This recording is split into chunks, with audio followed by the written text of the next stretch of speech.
Expulsé hier du parti qu'il préside, lui conteste la légitimité de la décision devant le tribunal judiciaire de Paris. Il déjeune avec Jordan Bardella en ce moment pour peaufiner la liste des investitures des candidats Les Républicains soutenus par le Rassemblement national.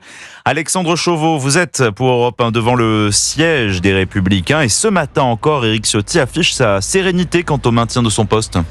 Oui, on l'a d'abord vu arriver à pied depuis l'Assemblée située à quelques dizaines de mètres du siège de LR, tout sourire malgré son isolement au sein du parti. Éric Ciotti réaffirme qu'il est bien, selon lui, le président des Républicains. Le coup de force, c'est ceux qui ne respectent pas les statuts.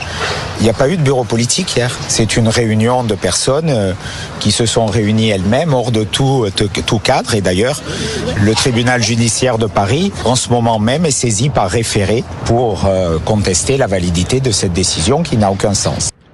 Et depuis, la lutte continue entre Ciotti et les cadres. Les élus ont d'ailleurs riposté. Ils convoquent un nouveau bureau politique en visioconférence pour confirmer l'exclusion de leur président et de Guillaume Carayon, le patron des Jeunes LR.